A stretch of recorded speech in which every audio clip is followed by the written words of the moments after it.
Aquí va. Vale, pues yo creo que ya estoy grabando y todo. Bueno, buenas tardes a todos. Os traía, a ver, esto que no moleste. Bueno, os traía hoy una revisión bibliográfica. Bueno, anda un poco apurado estos días de trabajo y tal, y os he traído pues unos artículos que he leído recientemente de un potencial evocado que yo no conocía y que, bueno, me vino una publicidad o un mensaje de una asociación a la que yo estoy adscrito de electrofisiología, que es este que se llama Frequency Following Response. No sé si alguno habéis oído este potencial evocado alguna vez.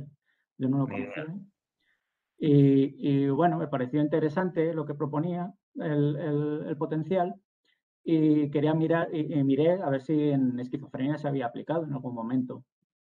A ver, esto no me pasa ahora.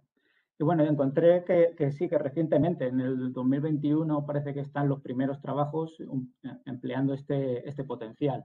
Ahora os cuento un poco las características que tiene, que son un poquito especiales, aunque luego los resultados tampoco son para echar cohetes. Pero bueno, yo creo que era interesante pues, por salir un poco también de nuestro círculo, de nuestros potenciales y ver alguna cosita que hay por ahí nueva. Incluso hay un artículo de Nature donde se le da bastante bombo a este potencial como muy vinculado a o que se puede usar para evaluación de intervenciones terapéuticas, clínicas y cognitivas sobre pacientes, no solamente de esquizofrenia, sino de otras patologías. Y bueno, pues os cuento un poquito de qué va este potencial. Bueno, así como marco teórico de la esquizofrenia, cosas que ya sabemos, muy breve. Bueno, las alteraciones en esquizofrenia, pues sabemos que hay una alteración cognitiva, que, que, bueno, es un buen predictor del rendimiento psicosocial funcional, estamos trabajando en ello, como sabéis.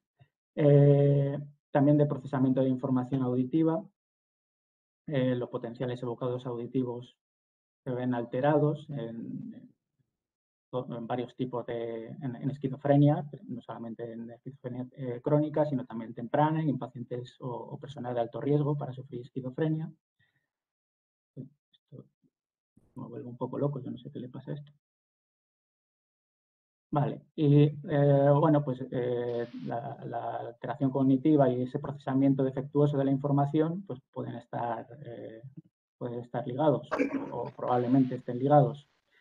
Podrían ser estos, podría haber biomarcadores electroencefalográficos que precisamente estudian ese procesamiento de la audición auditiva en el caso de algunos de ellos. Podrían ser útiles para probar terapéuticas de tipo cognitivo, por ejemplo, respuesta a medicamentos procognitivos. Nosotros hemos sacado en algún momento la idea de que quizá en el futuro pues, podamos abrir una línea por ahí con nuevos marcadores, nuevos medicamentos, o entrenamiento cognitivo basado en la audición. Pues, precisamente eso es lo que han estudiado algunos de estos artículos que he traído hoy. Bueno, ¿cuál es ese potencial? El Frequency Following Response. Bueno, lo tenéis ahí un poco representado, ahora vemos más imágenes de él. Es un potencial evocado muy temprano, prácticamente inmediato. Tiene unas características muy particulares. Es una actividad neuronal sincrónica evocada por un sonido que corresponde a las propias características del estímulo. Esta es la peculiaridad. Es muy bajo en el camino neuronal de procesamiento de la vía sensorial, muy vinculado al cerebro medio, al mesencéfalo, se produce este potencial. Entonces se estima que, que se puede emplazar. Por lo tanto, es muy sensible a los cambios en el sistema auditivo, tanto en la corteza, tanto a nivel cortical como subcortical, nervio auditivo, colícula inferior, núcleo coclear, tálamo, corteza auditiva primaria. Digamos que es ese primer camino de procesamiento, de codificación de la información estimular que hay en el cerebro. Y la peculiaridad es precisamente esa. Como veis aquí, más o menos se puede intuir en la respuesta es una ventana muy directa a las propias dimensiones del estímulo, tal como se codifican a nivel muy bajo, a nivel del tronco encefálico, en el participante que está recibiendo esta estimulación y que produce este potencial. Pues eso, representación neural de la codificación sensorial auditiva muy temprana. Parece que es una de esas primeras etapas, alrededor de 7-9 milisegundos, aunque pues se representa en una ventana temporal un poco más amplia, porque se recoge, pues tal como lo recogemos nosotros, a nivel cortical. Se suele estimular de una forma similar a como estamos haciendo la prueba eso me llamó la atención también, cómo realizamos la prueba de la descarga consecuente. Se utiliza una serie de sílabas, está muy relacionado con el habla y digamos que intenta buscar cómo se adapta a la codificación neuronal a las distintas flexiones del habla. En este caso con una sílaba en la que cambian algunas frecuencias y se mira cómo se codifica cada una de esas flexiones de frecuencia de la pronunciación de una sílaba. Hasta el punto, pues eso, de que hay una nomenclatura muy particular que ahora vemos en cada uno de los picos. Hay una multitud de picos, no tanto como aparecen aquí, pero que tienen un nombre muy característico. Bueno, aquí alguna imagen más donde se ve, pues eso, lo principal es, pues como la dimensión del sonido es muy similar a la dimensión de la propia codificación. Pues esa ventana directa es un poco el punto fuerte del potencial. ¿Cuáles serían las ventajas de este potencial? ¿Cómo lo venden, entre comillas? Bueno, pues que tiene una alta validez ecológica y aparente. O sea, se utiliza, pues eso, en el contexto de la audición, se utiliza una sintomatología del habla, sílabas. Es también bastante maleable y sensible a las intervenciones de entrenamiento auditivo. Parece que en esquizofrenia no se había dicho aún, pero en otros trastornos, ahora creo que hablo un poquito de ello, se ha hecho en otras alteraciones, en otros trastornos, en autismo y tal, en trastornos del neurodesarrollo relacionados con el lenguaje, trastorno específico del lenguaje y tal. O sea, se ha utilizado y parece que sí, que es maleable al entrenamiento. A una persona le entrenas en la recepción de distintos tonos, frecuencias o un entrenamiento fonético y puede mejorar y crear generar un potencial FFR mucho más similar a las características del estímulo, que significa que codifica mucho mejor, de forma mucho más fiable. Sí, en personas sanas hay evidencias, en trastorno específico del lenguaje, como decía, y bueno, pues en esquizofrenia, como también decía, no se había estudiado aún.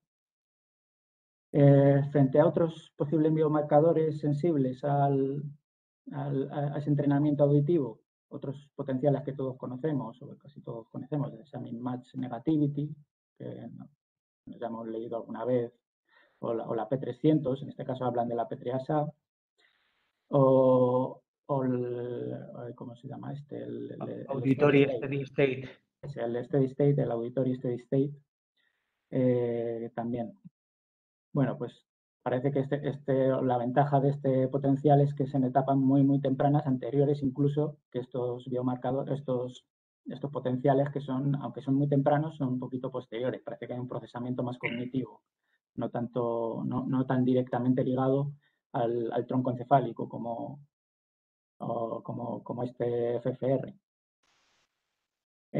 Además, bueno, sabemos que los paradigmas habitualmente descritos para mismatch negativity, el auditory steady state, etcétera, suelen ser esos clics que iguales o similares a los que usamos nosotros, mientras que para el FFR pues, se utiliza algo más cercano a lo verbal, a esas sílabas. Por lo tanto, tiene una arquitectura espectral y temporal algo más compleja.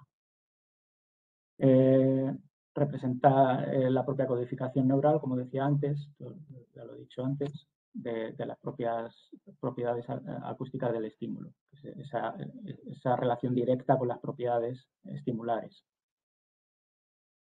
Vale, uy, esto se ha ido. Que cada vez que viene alguien le tengo que dar permiso para entrar y esto se descuelga un poco. Vale, sigo. ¿Cuáles serían las cuestiones relevantes aquí? Bueno, No las diapositivas, Álvaro. ¿no se ven? No. Ay, espérate. Es que creo que se me descuelga cuando alguien me pide permiso para entrar, como soy yo el que da permiso, se me pega hasta un salto. Ahora sí. Ahora, vale. Aquí. Vale, ¿cuáles son las cuestiones que nos planteamos detrás de este potencial en relación a la esquizofrenia? Bueno, es útil para predecir la respuesta a tratamientos procognitivos,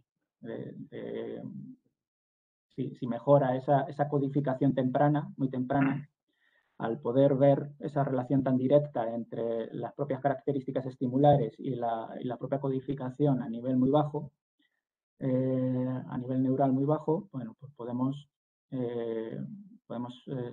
estudiar si eso se mejora en esas etapas tan tempranas del procesamiento.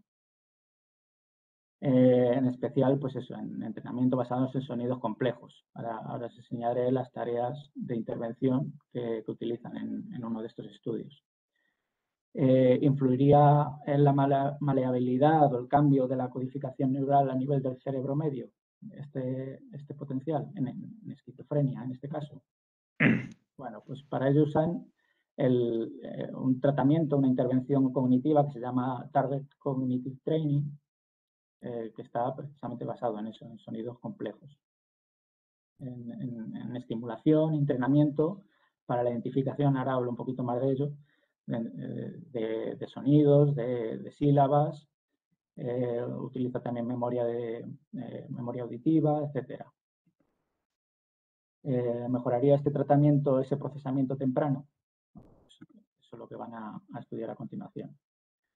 Bueno, tengo que admitir que he dado unas cuantas vueltas a la literatura y no he terminado de encontrar información detallada de este tratamiento, de esta intervención, de este método, aunque parece que lo mencionan muchos artículos, hay bastantes, pero ni siquiera algún ejemplo de alguna de las tareas no lo he logrado encontrar. He encontrado información un poco general, incluso los dos artículos que he consultado para esta presentación, o que me he leído más detalladamente, me sorprende que no hayan especificado un poco más el tipo de tareas o de intervención a la que han sido sometidos los pacientes. Pero bueno, Álvaro, ¿qué pacientes? los pacientes con esquizofrenia, ahora hablo de la muestra. Vale. Ahora Yo entiendo, quizás, no sé si la palabra target aquí puede tener que ver con que se ha evaluado previamente cuáles son las áreas deficitarias y entonces se les entrene en eso. Que si atención, pues atención. Puede ser, pero claro, es lo que te digo, que no he terminado de encontrar una explicación detallada del paradigma, ni siquiera en el artículo directo que he leído, ni en otros que he consultado a los que hacían referencia. Por eso no me termina de quedar claro, pero sí, parece ser que es bastante variable la prueba, porque parece que una de las limitaciones que ellos comentan luego en el artículo, por el que puede que no salgan resultados significativos, es porque utilizan un nivel más silábico de entrenamiento y no fonológico. Entonces, ellos proponen el usar otro tipo de entrenamiento cognitivo más dirigido a lo fonológico. Sí. Bueno, pues, ¿qué se ha encontrado con este tratamiento? Bueno, pues lo de siempre, que sí, que parece que es efectivo, cuando se ha estudiado en distintas trastornos, pero hay alta variabilidad entre pacientes, incluida esquizofrenia. Incluidos dentro de los pacientes con esquizofrenia, por lo que ocurre siempre que unos responden bien y otros no responden tan bien. Parece que ha habido un artículo que sí, que en realidad ha sido un piloto de este mismo grupo de los dos artículos que presento ahora, en el que estudiaron este potencial evocado y su alteración o cambio o maleabilidad, como ellos lo definen, en relación a este entrenamiento del Target Cognitive Training. Parece que... Pero, Álvaro, perdona otra vez, ¿cuál es la respuesta que se espera en los pacientes? ¿Que mejoren los síntomas, que mejore la cognición, que mejore qué? Sí, que mejoren en primer lugar el potencial evocado, que se adapte mejor a las condiciones estimulares, que se parezca, bueno, que sea mejor potencial. Y luego que esté relacionado también con la sintomatología y la cognición. Con todo, ala. Sí, lo enseñan todo. Al final, lo que van a hacer en estos dos artículos es un estudio prospectivo de primero, si hay una alteración en pacientes frente a controles, y luego, en segundo lugar, si hacen un estudio de pacientes que pasan la intervención cognitiva frente a otros que no, para ver si responden, si se mejora el potencial, y luego, a su vez, si esto mejora la sintomatología, la cognición, etcétera, en qué niveles. Vale. Venga. Ahora os cuento un poquito más. Es un poco todavía la introducción de en qué consiste esto. A ver, ¿tiene todavía gente por aquí? Bueno, ahí parece que sí, que este entrenamiento cognitivo en relación a la mejora del potencial evocado parece que ha sido exitosa en otros trastornos, como en el trastorno específico del lenguaje, que esto ya lo presenté antes. Está colgando otra vez. Y bueno, parece que igual hay otros índices, otros potenciales, como los que mencionaba antes, también son buenos predictores del rendimiento cognitivo relacionados al entrenamiento, a la internación, a la intervención esta cognitiva, de este TCT. Bueno, a la conclusión que llegan, a modo introductorio todavía, pues que cambios en esos índices de procesamiento auditivo temprano, que es lo que quieren estudiar, si mejorar ese FFR, igual que hay algunas evidencias con la misma negativity, etcétera, bueno, puede predecir la respuesta al tratamiento cognitivo y si esto tiene algún tipo de utilidad clínica, ¿vale? En relación también con otra sintomatología, etcétera, de los pacientes. Bueno, ¿en qué consiste este tratamiento, esta intervención? Son ejercicios computerizados, sostiene que es gratuito, que hay una empresa que no sé si lo comercializa. Igual yo me he metido y no he terminado de verlo claro, de cómo se puede descargar y usar. Le daré un par de vueltas más. Y consiste en la parte por lo menos auditiva. Me ha parecido entender lo que he leído, que también se puede focalizar en otras cosas, en otras vías sensoriales. Bueno, pues que hay una serie de tareas de discriminación entre tonos, sílabas, tareas de memoria auditiva, etcétera. Pero, como digo, no he encontrado ejemplos concretos, me ha costado muchísimo, he dado bastantes vueltas y no lo he encontrado. Promete aumentar la velocidad y precisión del procesamiento de información auditiva. Y bueno, pues estos ejercicios son adaptativos, siempre manteniendo un nivel de dificultad constante, entre el 80 y 85% de aciertos en los pacientes a los que lo realizan. Hacen una especie de refuerzo positivo cada vez que aciertan una tarea. Y pues son varias sesiones de 4 a 6 ejercicios, 15 minutos por ejercicio. Se hace una sesión al día durante 5 días a la semana y hasta un total de 8 semanas, más o menos como está descrito. Bueno, y vamos a los dos estudios. Son dos estudios, pero porque básicamente es una continuación el uno del otro. Resumo un poco los dos. Los objetivos del primer estudio pues es estudiar ese potencial en esquizofrenia y en controles, porque no se habían hecho estudios antes de este potencial. Entonces, pues a ver qué fiabilidad psicométrica tiene, si efectivamente son anormales en esquizofrenia y si tienen alguna relación con otras variables cognitivas, clínicas, de percepción del habla. Son unas tareas muy concretas que son pues, también cognitivas, pero muy específicas de percepción de habla. Y luego una segunda parte, que sería ya el estudio de una cohorte de pacientes, donde a unos se les hace la intervención terapéutica y a otros se les hace una intervención control. Entonces estudian pues eso, cómo cambia ese potencial tras la intervención y si no cambia, obviamente, durante la intervención control. La intervención control que será pues hacer unos jueguitos de ordenador o algo así, es como lo detallan. Además, si esos cambios son a corto o a largo plazo, hacen una primera reevaluación una hora después, tras la primera intervención, y luego ya 12 semanas después, cuando ya han seguido todo el protocolo de la intervención TCT. Y luego si esos cambios en el potencial FFR están relacionados con otras variables cognitivas, en especial con esas medidas de percepción del habla. Ya, también contó ahora en una diapositiva lo que son concretamente, aunque también estudian la sintomatología clínica y otra variable de cognición.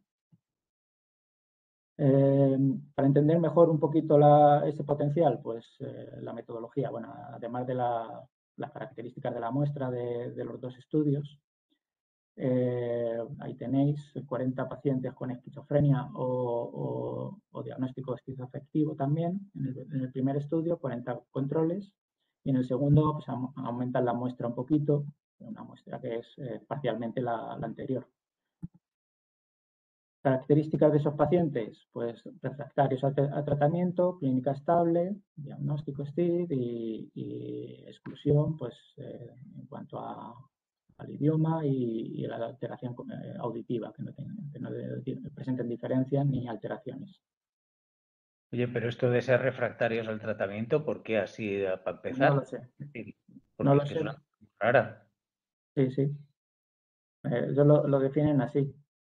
Además, si la clínica es estable, si los síntomas estables, es casi incompatible con que sean resistentes al tratamiento. Sí, sí, a mí también me ha chocado un poco. Además, luego lo ponen como limitación del estudio, obviamente. Pero sí, ellos lo definen así, refractario al tratamiento, y además hablan de que son pacientes con unas características de alteración y tal bastante particulares. Claro, es que resistente al tratamiento, para empezar, suele suponer que cada uno toma mucho de varias cosas diferentes, Sí, y además diferentes entre sí. Sí. Sí, luego la farmacología igual está medida, pero es una de las limitaciones del estudio igual.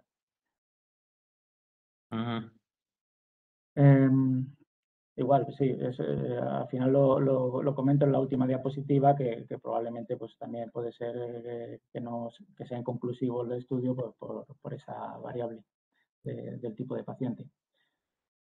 Bueno, ¿cómo realizar la prueba? Sentados, y esto me ha chocado un poco, me ha llamado la atención, viendo unos dibujos animados sin audio, mudos. No sé hasta qué punto puede alterar esto. No sé por qué no le ponen a mirar una cruz como habitualmente se hace. No sé hasta qué punto podría alterar que le pongas a ver dibujos animados, aunque sea un potencial muy directo auditivo, pero no sé, te trastoca un poco, yo creo, la actividad cerebral. Porque luego que también lo miden, ahora explico un poquito el método de medición, lo miden a nivel cortical, o sea que al final el paso directo por otras zonas corticales está. Bueno, ¿cuál es la tarea experimental? Bueno, pues lares, 75 decibelios, y lo que utilizan son 6.000 sonidos de habla, que es una sílaba, da, que dura 40 milisegundos, con un intervalo entre estímulos de 90 milisegundos, aproximadamente 13 minutos la tarea, Y un poco lo importante de la presentación de esos DAC son la variación de la frecuencia de presentación, que tiene estas características. Parece que ese hilo de DAS va pasando por distintas frecuencias. Una primera fase de frecuencia fundamental que llaman, que es, ahí es de forma cambiante, o se presenta. Yo no termino de entender esto del todo bien. Yo entiendo que es como la presentación del DAC, donde el DAC, la frecuencia del DAC que dicen que está generado por un ordenador, cambia en cuanto a su tono de frecuencia. Entonces, el primer DAC que se hace es entre 103 y 125 hercios, cambiante, cambio lineal, dicen. Luego hay 3 formantes que llaman, que serán posteriores DAS, que tienen esas características, que también cambian linealmente como en 3 tramos de frecuencia. Y luego hay otros 2 DAS últimos que tienen esas características, esas frecuencias que ya no son cambiantes. Entonces, me hubiera gustado encontrar un audio donde encontrar esa secuencia de DAS para escucharlo y saber exactamente cómo suena eso. No termino de tenerlo claro. Pero bueno, esto cada vez se parece más a un libro de Lacan. Sí. Yo lo que entiendo es que es un DA distinto. O sea, es como un hilo de 5, 3, 4, 5 DAs, donde cada uno es un poquito distinto que el anterior. Y eso luego se repite, como bloques de 5 DAs, 5 DAs, 5 DAs. Entonces eso va generando un potencial con distintas sub y bajas, con distintos picos. Esos picos que luego se ven reflejados por aquí. Bueno, se mide, ahora vemos un poco más en concreto la imagen del potencial. Justo la que obtuvieron en el artículo. Se registra el EEG, 74 electrodos, se referencian mastoides, se hace un electroculograma también para controlar el parpadeo, se sincroniza el canal de audio, que no sé si las hacemos ya con asiduidad, el sampling rate, el filtrado que se realiza, es un filtrado muy grande, llama también la atención. Las épocas, se recoge un pequeño periodo de 15 milisegundos. Fijaos que al final estamos trabajando con unos milisegundos muy pequeños. 15 milisegundos preestimular y luego toda esa retahíla de estímulos de DAS son en los siguientes 60 milisegundos. La eliminación de épocas artefactadas pues se hace en el electrodo CZ, solamente, porque es que se recoge solamente en el CZ.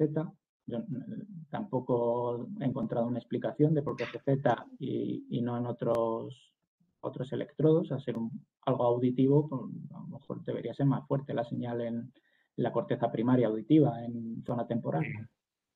¿Y por qué precisamente 23,8 microvoltios? Pues no lo sé. Tampoco dan la explicación. Y además, claro, estas son señales de más de 100 hercios todas. Que hay mucha gente que duda que existan, pero bueno. Sí. Y pues bueno, se hace un baseline correction, una corrección de esa fracción preestimular y recogida en CZ, como hemos dicho. ¿Cuáles son las medidas?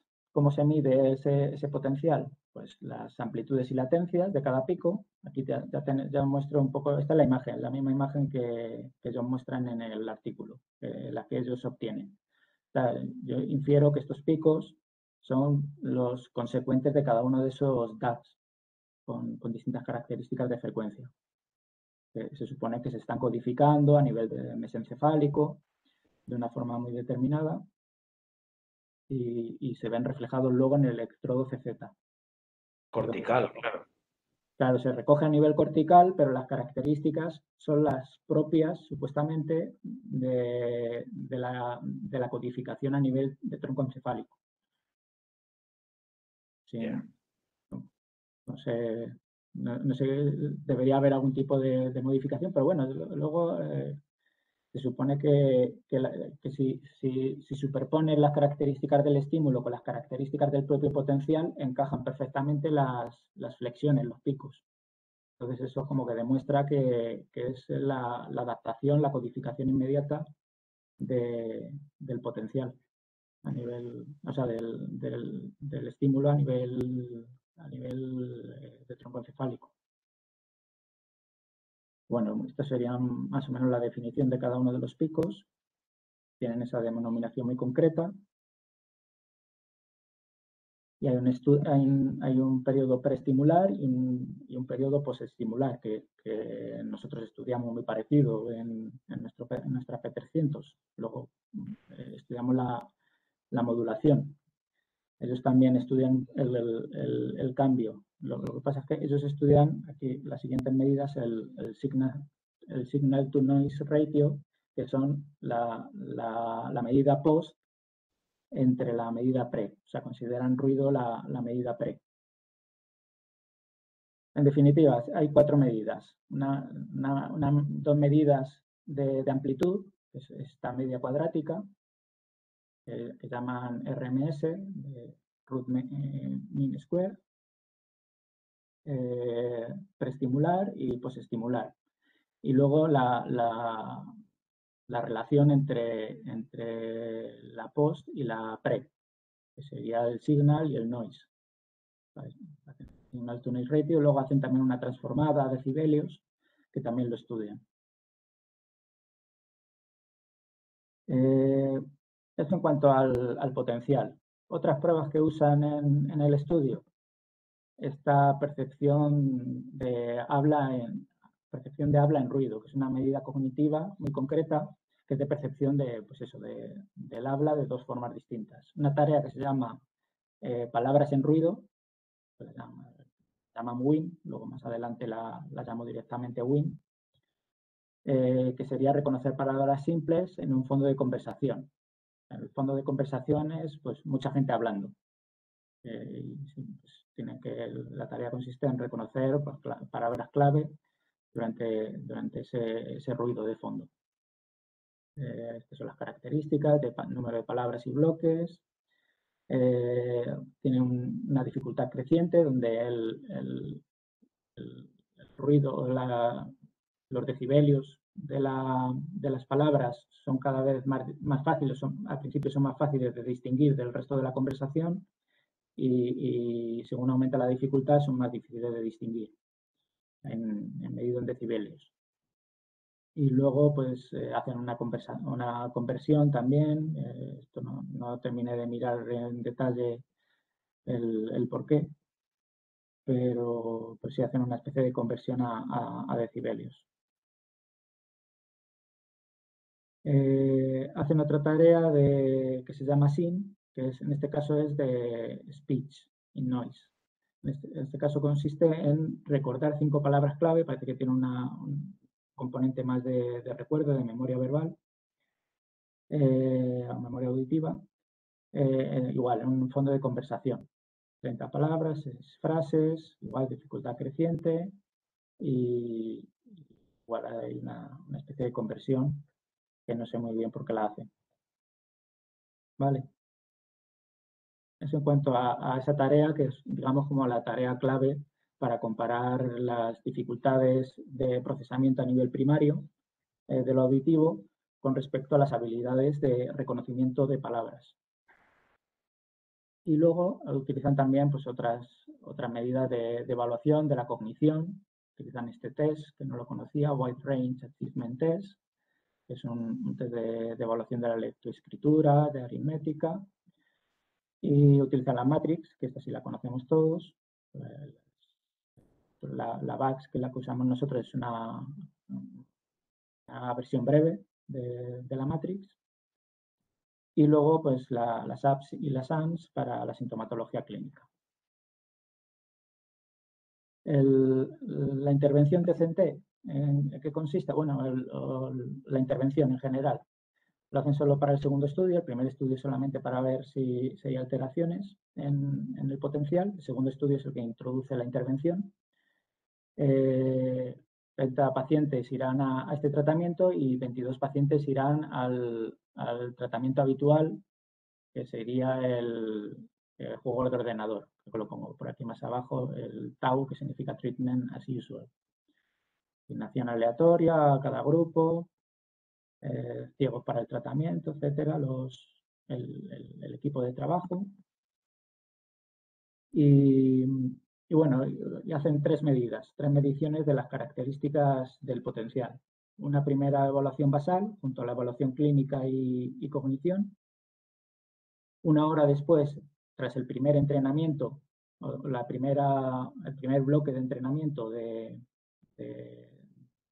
TCT o bien del tratamiento habitual, hacer una segunda que lo he marcado ahí como FFR2, y luego ya 12 semanas después de que hayan seguido un tratamiento estable durante varias semanas, hacen una tercera evaluación de las características del potencial.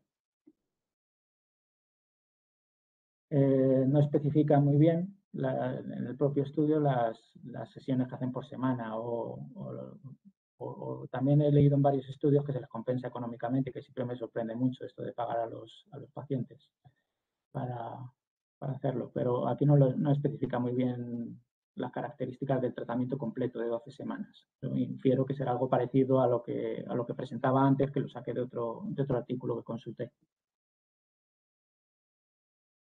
Bueno, nos metemos ya en los resultados, que es lo que encontramos. Datos demográficos, bueno, he puesto las tablas, pero resumo lo más importante. Encuentran peor rendimiento cognitivo, como siempre, esto es habitual, eso lo encontramos nosotros siempre en pacientes. Y de las dos tareas de percepción del habla, solamente encuentran un peor rendimiento en la de speech, en la segunda, la de reconocimiento de palabras dentro de ese ruido de conversaciones.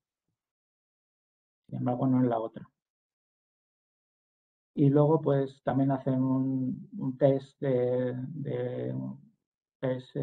una test de una muestra para ver si efectivamente hay diferencias, hay picos significativos y, bueno, encuentran que sí, que todos los picos están ahí, todos los esperables. Aquí vemos el potencial, que es el mismo que los potenciales, que son los mismos que os he enseñado antes. Y bueno, voy poniendo alguna conclusión de cada uno de los resultados que van encontrando. Pues efectivamente que hay diferencias entre esquizofrenia y controles y que se producen los picos del potencial de forma significativa. Insisto que esta es la primera vez que se estudia en esquizofrenia, según estos autores, este potencial. Siguiente, hacen una ANOVA en el que estudian grupos, a ver si hay diferencias entre grupos de pacientes y controles y diferencias entre los 7 picos. Encuentran que la latencia sí es distinta entre pacientes y controles y los potenciales desde el C al O. Si hay un efecto de pico en cuanto a la amplitud, pero solamente se refiere al pico V, o sea que no hay diferencias entre los picos de A, C, D, E, F y O, que son todos los demás, los posteriores. El pico V es esa inflexión negativa primera, ese es el único que dicen que es distinto que los demás, es el negativo y los demás son positivos, obviamente. Pero parece que no hay diferencias en amplitud entre pacientes y controles en cuanto a la amplitud de los demás picos. O sea que las diferencias están solamente en la latencia.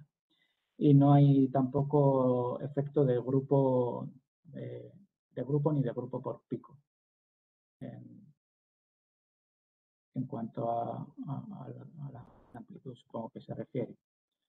Bueno, pues la conclusión es básicamente esa, que la latencia está alterada. Es lo único que se ha encontrado a nivel de latencia y amplitud. Hacen también una ANOVA de medidas repetidas de grupos por tiempos. Por tiempos se refiere a las medidas pre y post. Creo recordar, a ver. No, bueno, sí. Sí, estas son a las medidas más elaboradas, esas que habíamos visto que están relacionadas con la amplitud, la media cuadrática de la amplitud y el signal to noise. Solamente se encontraron diferencias entre pacientes sin controles en la relación entre ruido y señal, es decir, entre la amplitud anterior a la aparición de los potenciales de la línea base frente a la posterior. Es decir, hay un mayor ruido perestimular. Esto nos suena un poco a nosotros, a lo nuestro también, en comparación a la actividad postestimular, cuando aparecen los potenciales evocados. Hacen un estudio también del potencial evocado. Esto lo puedo pasar bastante rápido porque hacen un estudio de, pues eso, de fiabilidad, de consistencia interna de la medida. Parece que sacan la medida esta de coeficiente omega, que es una medida similar al alfa de Cronbach, o creo recordar que se llamaba, la de fiabilidad de una medida. Bueno, parece que salen bastante altas en esas medidas de signal to noise y derivadas de la amplitud. También hacen una especie de referencias de medida para ellos alegan o dicen que es para posteriores estudios, pues para que haya referencias para otras investigaciones, haya una referencia de qué niveles qué número de ensayos son necesarios para estimar la fiabilidad adecuadamente. Y luego pues también dan una serie de valores de varianza y de desviación típica, pues que sea una referencia para futuras investigaciones. Una forma un poco de baremar, de dar características del potencial en pacientes con esquizofrenia para el futuro. Hacen también en este primer estudio unos análisis exploratorios de la relación del potencial con las medidas cognitivas, clínicas, etcétera. Y encuentran pues una relación entre mayores picos, mayor amplitud del pico de la onda de la parte A del potencial y el rendimiento cognitivo, el MCCB, que es la matrix. También de las medidas derivadas de la amplitud y en este caso un peor rendimiento de la escala RAT. Y también un peor signal to noise ratio y un incremento de los síntomas negativos. Bueno, en conclusión, también para no liar mucho el asunto, voy poniendo estas conclusiones para que se entienda bien. Ellos concluyen que hay una relación entre mayor ruido de señal y una menor sintomatología. Hacen énfasis en ese resultado. En cuanto al segundo estudio, bueno, pues aquí simplemente las características de la muestra, las características de los estímulos para cada uno de los potenciales, para cada uno de los grupos, aquel que ha pasado la intervención clínica, la intervención cognitiva y aquel que ha pasado la intervención control. Y bueno, los resultados serían, igual hacen un modelo de ajuste multinivel, también de ANOVA de medidas repetidas, donde estudian los efectos de grupo por tiempo. En la medida pre, parece que en este caso es el grupo con un tratamiento control, parece que es el que mejora en sus medidas, en su cambio del potencial, mejora su potencial o aumenta la amplitud de ese potencial con respecto a la línea base o la intervención temprana de 1 hora. Y a las 12 semanas también se ve que el grupo de intervención control tiene un mejor potencial que el grupo de la intervención cognitiva. ¿Sabes? Esto ya apunta en sentido contrario de lo que ellos esperaban. Y algo similar ocurre con el signal to noise ratio. El tau tiene un peor signal to noise ratio más bajo, que un signal to noise ratio más bajo significa que es más alto la parte del noise, la parte del ruido, que la parte pre. Pero bueno, eso sí es coherente, que tenga más ruido el grupo control. después de la intervención. Pero bueno, a las 12 semanas parece que sí, que también el grupo de intervención cognitiva parece que tiene un signal to noise ratio más alto, que eso es bueno con respecto al grupo control. Bueno, en definitiva, para no liarlo mucho, la conclusión a la que llevan es que a las 12 semanas hay una peor respuesta del potencial en el grupo control, y esto lo remarcan bastante, como no es lo que esperaban, pero lo remarcan que es así, que no es mejor en la intervención cognitiva, sino que se empeora en el grupo control. Luego, pues, en la discusión, lo que argumentan es que probablemente la medicación sea una de las causas. Y bueno, parece que hay un papel de la actividad de ruido preestimular. Bueno, que esto nos suena un poco a que antes del potencial, estas cosas las obtenemos nosotros también en nuestro trabajo. Hay parece que más actividad o más ruidosa cuando no debía haberla antes de la presentación de estímulos. ¿Qué más? Intentan ahora, en esta siguiente parte del segundo estudio, predecir la respuesta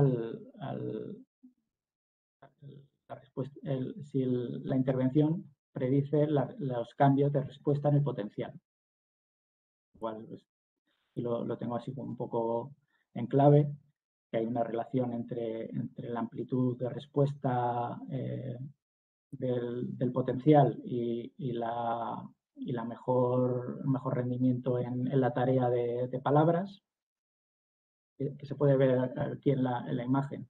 Parece que hay un cambio.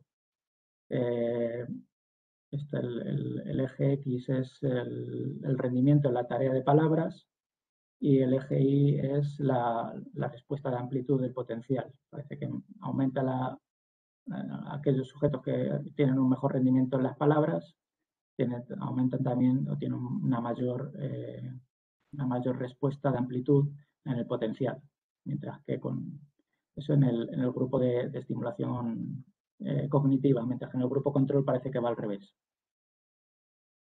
Esa sería un poco la conclusión, que el grupo TCT tiene una mayor relación entre estas dos variables en directa, independientemente en este caso del momento de evaluación, pero puede influir el que hayan realizado durante 12 semanas la tarea.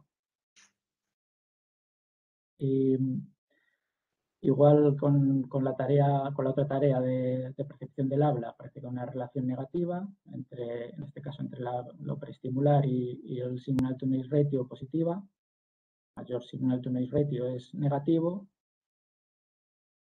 Y bueno, la conclusión pues sería esta, que mayor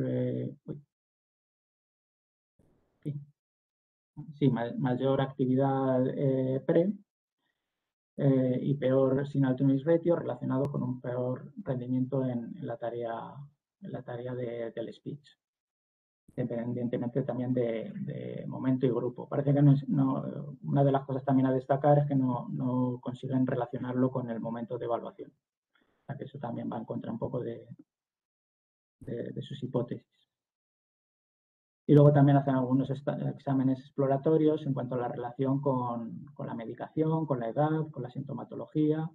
Esas son las variables que salen significativas. Una peor respuesta del potencial, cuanto más medicación, cuanto mayor edad y cuanto mayor síntomas positivos y negativos hay. ¿Vale? Bueno, esta es un poco la maraña de resultados y las conclusiones para que se entienda todo mucho mejor. Bueno, voy poniendo conclusión y un poco como ellos lo discuten.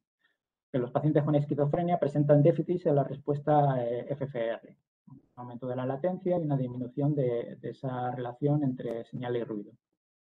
Bueno, ellos argumentan que puede haber una transmisión más lenta en la vía de procesamiento de la información ascendente en esas etapas tempranas, que puede ser una menor fidelidad de la señal neural, es decir, una peor codificación por un mayor ruido, también puede ser, esto también suena mucho a ese mayor ruido que nosotros encontramos, un poco lo que nosotros argumentamos que hay en pacientes.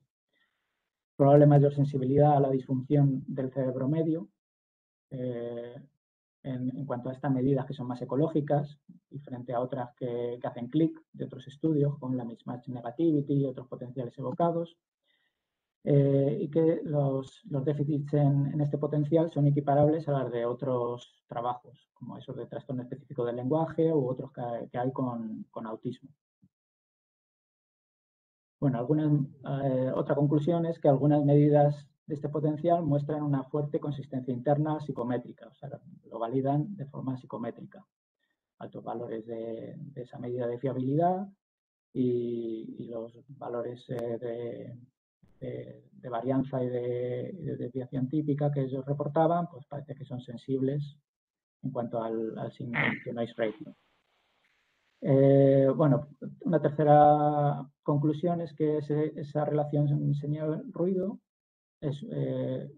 puede tener una utilidad potencial, esto es del primer estudio, como biomarcador predictivo del tratamiento, aunque luego en el siguiente estudio, que es cuando estudian la intervención, no parece así, por lo menos con la intervención que ellos proponen. Peor precisión, esto puede ser causado por una peor precisión de la entrada en fase de las fibras nerviosas y otra alternativa es que haya una menor proporción de fibras que se acoplan o que se fijen a la fase del estímulo. Estamos estudiando pues, ese momento temprano de acoplamiento entre las características estimulares y la codificación del estímulo. Bueno, en las conclusiones del segundo estudio es pues, que no hay maleabilidad del potencial a corto plazo ni a largo plazo tampoco, ni predicen mejor las respuestas a la intervención cognitiva. No se cumple la hipótesis, a diferencia de otros estudios con otras poblaciones. Puede ser la causa discrepancias con el tipo de intervención. Ellos hablan de hacer otro tipo de intervención, que esta intervención que han hecho ha sido mucho más de tipo silábico y con un peso muy alto de la memoria auditiva, y ellos proponen hacer una discriminación más fonética, más básica aún, a un nivel estimular mucho más simple. Otras medidas como la mismatch o la P300 de mayor orden cortical pueden ser más sensibles también a la intervención cognitiva. Parece que hay algunos estudios que sí tienen resultados positivos al respecto, aunque igual es muy variable. Y luego otra conclusión es que hay una relación positiva entre la percepción del habla, esa tarea WIN, y el potencial evocado en ese grupo de intervención. Bueno, pues puede ser que las representaciones sensoriales que más agudas generen un mejor recuerdo de palabras en ese ruido de fondo, que este puede ser el nivel más sensible de la terapia, de la intervención, y que parece ser que hay diferencias entre las dos tareas de reconocimiento de palabras y esa otra de speech que tenía un peso un poco más de reconocimiento, de memoria de palabras. Pero resultados en el grupo de terapia como habitualmente del grupo control a las 12 semanas, que puede ser por mayores dosis de medicación. El PCT atenúa el impacto negativo de la carga anticolinérgica, dicen, pero aunque no encuentran que esté relacionado con los equivalentes de corzapina, y que pues esa intervención puede tener un efecto más neuroprotector, pero no restaurativo de la función. Por tanto, por eso no es eficaz esa intervención. Limitaciones que mencionan, ya acabo. Numerosas aproximaciones, hay muchas aproximaciones muchas formas de medir este potencial. Ellos proponen unas medidas, pero puede haber otras, aunque ellos dicen que tiene buenas propiedades psicométricas, pero hay otras formas de medirlo y futuros estudios pues, pueden examinar otras formas de afrontar este potencial. también que esas medidas de consistencia interna pues son específicas para su estudio, pero que futuras investigaciones solamente tienen que usarlos como guías, pero no usarlo como un referente totalmente fiable. Los pacientes refractarios, ellos explícitamente dicen que son pacientes de larga duración y reclusión, y que además son significativamente más jóvenes que los controles, o sea que hay una gran variedad. Más jóvenes los pacientes. Sí, y llevan además mucho tiempo, bueno, no sé. Sí, o sea, las muestras tampoco están muy bien recogidas, por lo que veo. Y luego el equipo de laboratorio, a ser potenciales muy tempranos, pues quizá ellos hablan de usar equipos más específicos para este tipo de potencial, que un eje de laboratorio normal, como ellos tienen y que supongo como que nosotros tenemos, que a lo mejor puede tener limitaciones para medir potenciales tan tempranos, pero yo tampoco lo veo porque al final el sampling rate se puede definir de forma mucho más amplia, a intervalos mucho más cortos. Y bueno, las cuestiones finales ya para acabar, pues eso, pues puede ser un potencial ventajoso en cuanto a esas características más ecológicas, esa ventana directa a medir la codificación de la señal, que puede estar alterada en unas etapas muy tempranas. Puede ser que alteraciones que encontremos en potenciales evocados más tardíos, como las que encontramos nosotros de la P300 o la mismatch o algunas otras, puedan deberse a alteraciones tempranas a nivel de, pues eso, del cerebro medio.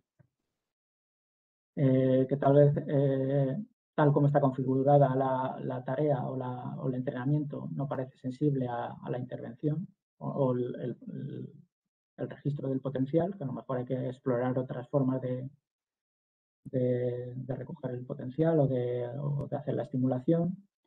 La cronicidad de la muestra y la alta heterogeneidad, que también se describe en la literatura al respecto, también ellos lo mencionan. Puede ser sensibles a este potencial a otras intervenciones, no solamente cognitivas, sino también incluso de medicamentos, ellos hablan. Y bueno, si las alteraciones en esquizofrenia, lo que decía hace un momento, a niveles superiores pueden ser derivadas de estos inferiores. Hay que estudiar muy bien la relación de unos potenciales con otros. Bueno, y eso es todo sobre este potencial. No sé qué me pareció. María, ¿a ti qué te parece este tipo de cosas? Quiero decir, se trata de algo registrado en la corteza que está basado en los primeros 100 milisegundos o menos y que está constituido por oscilaciones de entre 100 y 400 hercios. Bueno, yo tengo la duda, hay una parte según venía andando que no sé si la he cogido bien, pero los potenciales auditivos que se hacen normalmente en clínica, es verdad que yo no tengo mucha práctica en ellos, pero recogemos varias ondas y esas ondas son del tronco cerebral, pero depende de la zona en la que la hayas cogido. Por ejemplo, la primera en la protuberancia, luego de las últimas en el mesencéfalo, en el colículo inferior. Entonces, por ejemplo, que yo no sé si había dudas con eso, esas ondas que aparecían, que eso no me ha quedado muy claro, quizás podría ser, cada onda podría representar una zona diferente de la protuberancia, el mesencéfalo, luego ya la corteza, dependiendo de la latencia en la que lo recojas, puede ser de una zona o de otra. Yo la verdad es que la técnica, luego las limitaciones cuando las ha contado Álvaro, creo que está un poco limitado aún, que no sé, la muestra es un poco extraña, luego a la hora de recoger el potencial pues tampoco te dejan muy claras algunas cosas, no lo sé, no, no sé qué fiabilidad tiene realmente, pero... Pero esto de filtrar entre 100 y 400 hercios, o sea, que recoger solo oscilaciones de más de 100 hercios, ¿qué te parece? Bueno, lo que comentabas antes de que hay gente que piensa que no existen, bueno, yo supongo que sí. Pues no sabría, yo creo que, a ver, sí que tiene sentido, pero no sabría ahora mismo darte una respuesta de... No Hay lo que sé. fijaros que 400 hercios son 400 despolarizaciones en un segundo. Sí, No sé, es ya una pasada. Como parece que corresponde también a las características del estímulo, porque una de las Ya, sí, sí. es eso, que se sobrepone esa variación de la frecuencia de presentación del estímulo con la del potencial y coincide perfectamente. O sea que como que demuestra que es la codificación de esos estímulos tan particulares. Pero 400, o sea, o 100 hercios, 100 hercios en un segundo, ¿cómo es que el estímulo se corresponde con esos 100 hercios? ¿El estímulo cambia 100 veces en un segundo? No lo sé, la verdad. Claro, no puede ser, no sé. Ujú. Y luego yo lo que, vamos a ver, hay otras cosas que me llaman bastante la atención, ¿no? Desde luego, a ver qué relación teórica o qué argumento puede haber para relacionar esto con cualquier trastorno mental, digamos. No veo yo cómo acaba de verse esto. Y en cuanto al tratamiento, yo por lo que he entendido, no sé si me he confundido, pero el tratamiento incluye esto de escuchar las 6.000 veces la sílaba da. No, eso es esa es Para la el forma de registro nada generar el más. potencial. Ya, Durante 13 minutos se escuchan 6.000 veces la sílaba da, con cambios de frecuencia, con fluctuaciones de la frecuencia. claro, pero que dices que son, a ver, serían 60, 40 milisegundos era la sílaba y 90 interestímulo, es decir, 130 milisegundos un paquete estímulo sílaba, es decir, unas 8 veces por segundo escuchar la sílaba da. Sí, debe ser una locura eso. No sé, yo no sé si podemos discriminar 8 veces por segundo durante 13 minutos, nos digan eso. Y luego, ¿qué relación puede tener eso con ninguna... O sea, vamos a ver, ¿por qué el que... entiendo que el que ese potencial registrado sea más parecido al de los sujetos control va a suponer estar mejor de alguna manera? Sobre todo porque, claro, tened muy en cuenta que estos pacientes están hipertratados, porque por lo que dice de más tiempo recluido significa que llevan mucho tiempo en un hospital psiquiátrico, Sí, eso en el que lo dicen están, en la discusión. No lo dicen en los métodos, pero lo dicen en la discusión. en el que están de medicación probablemente hasta las trancas. Ujú. Eso evidentemente enlentece, digamos, las funciones cerebrales en general, ¿no? Porque hay un bloqueo de neurotransmisión de muchísimos sistemas, ¿no? Prácticamente, o sea, no hay ningún psicofármaco que sea estimulante, excepto las anfetaminas, que no es el caso. Entonces, hay un bloqueo de todo. Esa disminución de la latencia que dicen como hallazgo de la esquizofrenia tiene todas las papeletas de ser un efecto farmacológico. Sí. Yo no Entonces, sé. no sé si tirar las campanas al vuelo. Marta, sí. No, es que solo os quería comentar que en teoría entre los 80 y los 120 hercios, el componente que más se ve se produce en el troncoencéfalo. Por lo tanto, se ve menos afectado por el efecto, por cualquier efecto cortical, por cualquier distracción que sea de origen cortical. A menos de 80 hercios, en teoría, las respuestas son más corticales. Entonces, supongo que el corte ese a 100 hercios lo dan para buscar un poquito un componente más troncoencefálico Sí, y tiene menos, sentido, sí. y menos sensible a alteraciones corticales, ¿no? A distracciones del paciente o a enfermedades, ¿no? Que supongo que eso... Es que a mí esto me ha recordado un poquito a los potenciales de estado estable, que son unos Sí, potenciales... steady state, sí, sí, response, sí. Sí, Ya, me han pero recordado a un poco... nivel... Y supongo que se basa un poquito en eso, en que a diferentes... Totalmente, a mí me ha recordado también. Pero en el tronco del encéfalo también los efectos farmacológicos eran iguales. Sí, pero yo creo que intentan, sí, supongo, ¿no? Pero creo que lo que intentan es eliminar un poquito ya que el medicamento no puedes eliminar las distracciones corticales del paciente, ¿sabes? Buscando un ritmo de estimulación que sea menos influenciable por eso, porque el paciente se distraiga o porque esté enfermo. Supongo. Y luego está el tema del tratamiento, que bueno, que no lo sabemos muy bien, pero en algún momento has mencionado que es tratamiento auditivo. Es como estimular la memoria auditiva o algo así. Sí, es exclusivamente, son tareas de sílabas y de discriminación entre palabras y cosas así, entre tonos. No sé, a mí me parece un poco insensato pensar que eso pueda mejorar nada en un trastorno mental grave. Sí, eso a mí también, vamos. Me parece...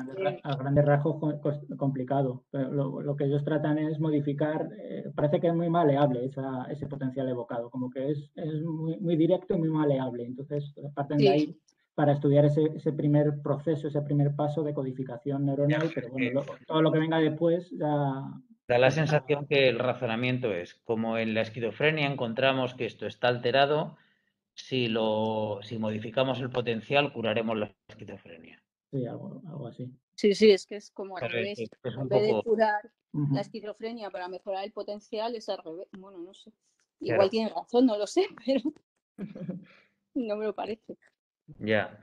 No, pero sobre todo que vamos que el sentido básico teórico de a través de escuchar sílabas o palabras mejorar un trastorno como este, pues no lo sé, a mí hombre, lo que sí es verdad que este artículo abre también, o esta línea abriría la puerta a estudios de procesamiento muy temprano si es que consideramos que son importantes. Pero hasta ahora pues estamos más centrados en lo cortical, ¿no? Sí, Pero lo yo que me ha parecido muy interesante. acabo de ver cuál es la base racional de irse tan temprano. Bueno, hay que descartarla igualmente, ¿no? A ver qué pasa en la parte temprana y luego también qué pasa en la parte cortical y a partir de ahí ya también sacar las conclusiones que haya que sacar. Claro, pero quiero decir que estamos hablando de trastornos de funciones corticales, no de funciones que estén en la protuberancia, en el bulbo raquídeo, que están más, tienen muchísima menos capacidad de procesamiento y están orientadas hacia otra cosa, hacia control automático de la respiración y cosas de esas. Sí. Entonces esto, bueno, pues es diferente. Lo que vemos son otro tipo de alteraciones con lo que tratamos, por eso me parece, bueno, pues interesante el saber que esto podemos estudiarlo, pero que la base teórica que hay detrás de todo esto me parece muy débil. Y Sí, a como mí siempre, también. el afirmar que esto pasa en esquizofrenia, pues es muy arriesgado, ¿no? Porque hay pacientes diferentes y además aquí ya de por sí están seleccionando una muestra pues bastante particular. Pacientes muy resistentes al tratamiento, que si encima son jóvenes significa que están súper fatal. Por tanto, llenísimos de medicación. ¿Pone en algún sitio los equivalentes de clorpromacina que les dan o no? Pues ahora mismo no lo sé, a ver, le voy a echar un vistazo a las tablas. No te preocupes si no ven. Sí, están aquí. Si quieres te lo enseño en un momento. Sí, bueno, no, dilo, sí, vamos. Tampoco Bueno. señalo si quieres, vamos. Sí, vale, lo mires tú, a ver dónde está compartido.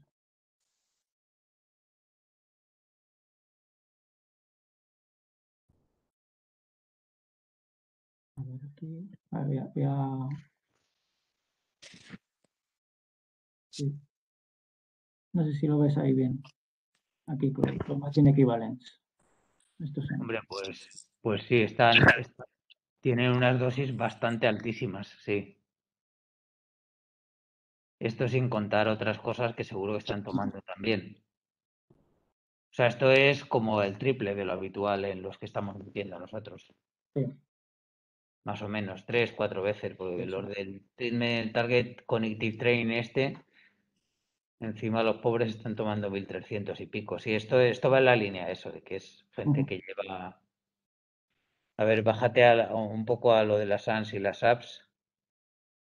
Ahí lo tienes. No están muy sintomáticos, pero probablemente porque están muy tratados en lo de los positivos. Bueno, pues nada, más comentarios. No. A ver, peticiones de currículums, por cierto. Marta, ¿nos escuchas? Marta Hernández. Marta Hernández. Sí que os escucho. He visto el correo que me has mandado. Ah, vale. Ahora os lo mando por la tarde. Vale, eso. Vale. O lo reenvío porque sí que os lo opción de había generar. mandado, pero Sí, ella ya lo había hecho, Sí. pero al subirlo da error. Ah, A mí vale. también me ha pasado con el mío, hay veces que hay que volver a descargar. ¿Ah, sí? Sí. A mí también me ha pasado con varios. Bueno, pues nada. vale, os lo revuelvo a reenviar, que no tarda Vale, nada. Vale, gracias. ¿Y alguien más? ¿Oscar lo tiene bien mandado? Sí, ya nos lo ha mandado también de nuevo. Ya está subido. Vale. Venga, pues nada, pues hasta la semana que viene entonces. Muy bien. Hasta luego. Venga, Adiós. hasta luego. Hasta luego.